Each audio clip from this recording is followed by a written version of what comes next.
Arguments rarely begin as explosions. They begin as sparks, tiny misunderstandings, small emotional reactions, minor differences in perception. But under the right conditions, a spark can turn into a wildfire. And when it does, most people have no idea why it happened. Only that they feel hurt, misunderstood, and disconnected from someone they care about. This piece breaks down the psychology behind why arguments escalate, why people who genuinely love each other sometimes become each other's emotional enemies, and why something small can suddenly feel massively threatening. To understand why arguments escalate, we must start with an uncomfortable truth. Most arguments aren't about the words being spoken. They're about the emotions underneath them. A simple question like, "Why didn't you call me back?" can escalate not because of the words but because of what the nervous system hears. "You don't care. You abandoned me. You're controlling me. You're criticizing me. You don't trust me." Humans respond to perceived meaning, not words. When the brain assigns negative meaning to someone's tone, silence, or behavior, it reacts as if it is under threat. And once the nervous system feels threatened, escalation becomes almost unavoidable. 1. Arguments escalate because of triggers, not logic. When two people argue, their bodies sometimes respond with the same biological mechanisms used in survival. A heart rate spikes. A breathing gets shallow. A muscles tense. The mind starts scanning for danger. Tone becomes sharper. Memories of old pain flood in. This is called emotional flooding. Once emotional flooding happens, the logical part of the brain, the prefrontal cortex, goes offline. And when logic shuts off, empathy shuts off too. Suddenly the argument becomes, "I must defend myself. I must protect my feelings. I must win." At this point, they're no longer discussing the issue, they're defending their existence. 2. Arguments escalate because people listen to respond, not to understand. In heated moments, most people don't listen to each other. They wait for their turn to speak, to correct the other person, to defend themselves, to prove a point. But the moment someone stops listening, the other person senses it and they feel invalidated, unseen, unheard, emotionally alone. This makes them raise their voice, repeat themselves, or attack more aggressively, not because they want to fight, but because they want to be heard. Escalation becomes a desperate attempt to get the other person to slow down and understand. 3. Arguments escalate because of unmet needs. Every argument contains a hidden emotional plea, but the need is never spoken directly. We rarely say, "I need reassurance. I need to feel safe.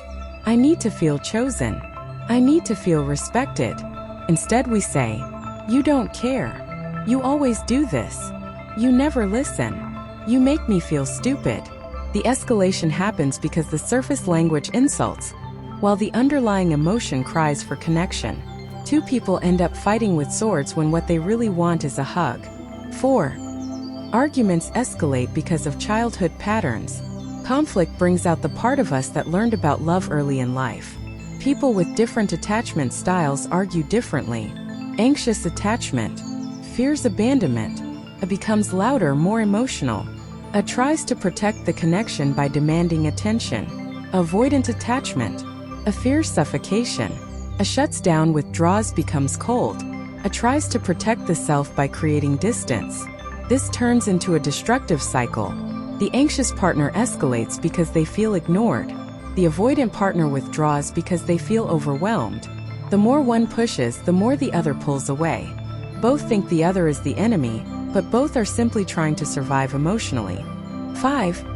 Arguments escalate because of tone, not words. A whisper can calm someone. A raised voice can ignite them.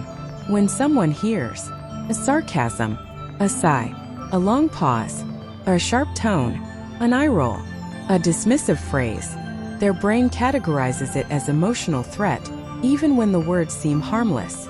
Tone communicates dominance, frustration, disrespect, a disappointment, and humans respond more intensely to tone than to language. Escalation is often a reaction to how something was said, not what was said. 6. Arguments escalate because of emotional history. People don't argue with the present moment. They argue with the past hidden inside it. A small disagreement can escalate because it activates memories of a being criticized as a child, a being abandoned, a being shamed, being controlled, a being unprotected, a being misunderstood. So the argument becomes bigger than the moment. It becomes a battle against old wounds. The brain reacts as if it is reliving history, and two people suddenly argue with ghosts instead of each other. 7. Arguments escalate because people try to win. In emotionally charged moments, many people shift from, "I love you," to, "I need to be right." The moment winning becomes the goal. The relationship becomes the battlefield. Winning turns into interrupting, over-talking, a repeating oneself, a bringing up past mistakes, a using personal attacks, a blaming instead of explaining. But in relationships, if one person wins, both lose. Escalation is simply two wounded people protecting their pride instead of their connection. 8. Arguments escalate because people feel disrespected. Many escalations start from one emotional experience. I feel disrespected. When someone feels dismissed, mocked, belittled, talked over, minimized, unvalued, they go into fight mode. Not because they want to hurt the other person, but because they want to protect their dignity. Respect is oxygen in relationships. Once it feels threatened, everything catches on fire. 9. Arguments escalate when fear enters the room. Under every argument is a fear trying to speak. Some common subconscious fears. You will leave me. You will stop loving me. You will judge me. You will hurt me like others did. You will reject my vulnerability. These fears turn minor disagreements into emotional earthquakes. When fear enters the conflict, compassion exits it. 10. Arguments escalate because of triggered egos. The ego wants to be right, to be validated, to be superior, to be protected, to avoid shame. When the ego feels threatened, the person becomes reactive. Don't talk to me like that. You're not better than me. Stop telling me what to do. You're twisting my words. Escalation becomes self-defense, not of the person but of their identity. 11. Arguments escalate when there is no pause.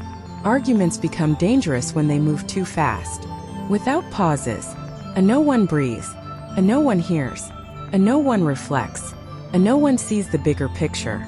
Speed fuels escalation. Silence stops it. When a person pauses, they give the nervous system time to calm itself. When neither pauses, escalation becomes inevitable. 12.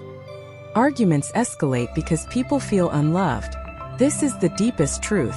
Arguments escalate when someone feels unloved in the moment. Not loved equals defensive. Not safe equals reactive. Not seen equals emotional. Not valued equals angry. All escalation traces back to emotional disconnection. People fight hardest with the ones they love the most because the stakes feel highest. The fear of losing the relationship fuels the intensity of trying to protect it. Arguments are rarely about anger. They're about love trying to hold on. White medium star the truth few people know. Most arguments only escalate because two people are speaking the language of their pain, not the language of their hearts. When pain speaks, voices rise. When hearts speak, healing happens. Red heart, the path to de-escalation. Arguments stop escalating when people learn to listen without defending, pause before reacting, validate feelings, not words, slow down instead of shutting down, ask, what are you really feeling right now? Express vulnerability instead of aggression. See conflict as teamwork, not war. Because in healthy love, the goal isn't to defeat each other. The goal is to understand each other.